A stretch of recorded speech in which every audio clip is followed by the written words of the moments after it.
মাঝে মাঝে ভাবি কি ভেবে একজন রাইটার সিনেমার নামকরণ করেন। হয় তারা গোটা সিনেমার প্লট স্টোরি যার উপর বেস করে আছে তার সাথে কিছু সাদৃশ্য রেখেই করে, না হলে সিনেমার মধ্যে এমন কিছু সিচুয়েশনের সাথে মোকাবিলা করে শেষে জয়লাভ হবে সেটা ভেবেই করে। কিন্তু এমন যদি হয় সিনেমার নাম এক এবং সিনেমার প্লট স্টোরি পুরোপুরি আলাদা, তাহলে কেমন লাগবে আপনাদের? সেই নিয়ে কথা বলবো আজকে। হ্যালো ফ্রেন্ডস, অঙ্কুর এক্সপ্লেন্ডে আপনাদের স্বাগত। আশা করি আপনারা সবাই ভালো আছেন। আজ আমরা দুর্গাপুর জাংশন সিনেমাটার উপর আলোকপাত করব। সিনেমার নাম দুর্গাপুর জাংশন হলেও সিনেমার মধ্যে কোথাও দুর্গাপুর জাংশনকে দেখতে পাবেন না। পরে হয়তো আপনি ভাববেন দুর্গাপুর জাংশন রিলেটিভ কোনো কাহিনী আছে নিশ্চয়ই। না, সেটাও নেই। তবে হ্যাঁ, দুর্গাপুর জাংশনকে সিনেমার মধ্যে একবারই দেখা যাবে, তাও আবার পেন্সিল তুলি দিয়ে আঁকা দেয়ালে টাঙানো একটা ছবিতে।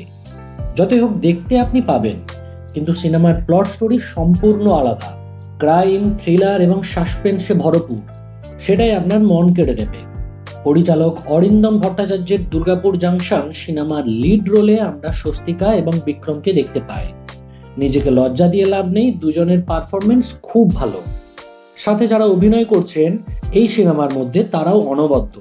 তো ঘটনাটা ঠিক এইরকম ঘটে, একসময় দুর্গাপুরে হঠাৎ করে বড় বড় বিজনেসম্যান, পলিটিক্যাল লিডারদের অস্বাভাবিক মৃত্যু ঘটে। পোস্টমর্টম রিপোর্ট করে জানা যায় সবাই সাইনাইড খেয়ে মারা গেছেন, বা কেউ হয়তো তাদের খাবারের সাথে সাইনাইড মিশিয়ে তাদেরকে মেরেছে।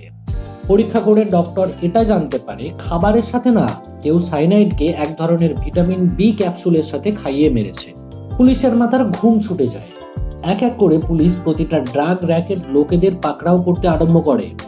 সমস্ত বাজার থেকে বোতলে ভরা সমস্ত ওষুধকে বাজেয়াপ্ত করে। এমনকি পরীক্ষা নিরীক্ষার জন্য ওই কোম্পানির সমস্ত ওষুধকে সিল করে। কিন্তু সেইভাবে পুলিশের হাতে কিচ্ছু লাগে না। কিন্তু শুধুমাত্র একটা দোকানের বেশ কিছু বোতল ভর্তি ওষুধের মধ্যে সাইনাইড মেশানো ক্যাপসুল পাওয়া যায়।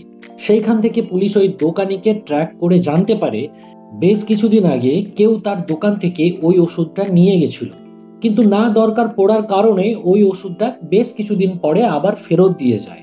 এই সব ইনফরমেশনও পুলিশের কোনো কিছু কাজে লাগে না। পুলিশ এখনো পর্যন্ত কোনো লিড পায় না। কে কেনই বা খুনগুলো করছে বা খুনের মোটই কি, সব রকম ভাবেই পুলিশ তদন্তে ব্যর্থ হয়। শেষে অনেক কষ্টে একের পর এক ক্লু মিশিয়ে পুলিশ সক্ষম হয় সেই অপরাধীকে পাকড়াও করতে। সামান্য মাত্র কিছু টাকার লোভেই এই সমস্ত কিছু খুনের লালসা, এটা পুলিশ জানতে পারে। কিন্তু ঘটনা শুরু হয় ঠিক তার পর থেকে। সাইনাইড কেসের অপরাধী হিসেবে পুলিশ যাকে পাকড়াও করেছে তাকেও কেউ পুলিশ লকআপের মধ্যে সাইনাইড দিয়ে খুন করেছে। তাহলে পুলিশ কাকে ধরেছিল? আর আসল অপরাধী বা কে? তারই বা কি লক্ষ্য আছে? শেষমেশ কি পুলিশ আসল অপরাধীকে পাকড়াও করতে পারবে, নাকি পুলিশের চোখে ধুলো দিয়ে সে উড়ে যাবে অন্য দেশে?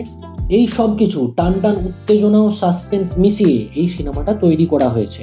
স্বস্তিকার ক্যারেক্টার এখানে একজন জার্নালিজমের দুর্দান্ত অভিজ্ঞতা দেবে আপনাদের সকলকে। আশা করি আপনাদের সকলের দুর্গাপুর জাংশন দেখতে খুবই ভালো লাগবে। যদি দেখে নিয়ে থাকেন তাহলে কমেন্ট করে জানাতে পারেন কেমন লেগেছে আপনাদের। আর তার সাথে যদি আমার ভিডিওটা আপনাদের ভালো লেগে থাকে তাহলে একটা লাইক আর শেয়ার দিয়ে আমায় উপকৃত করতে পারেন। তো চলুন, দেখা হবে অন্য ভিডিওয়। আজকের মতো এখানেই। ধন্যবাদ।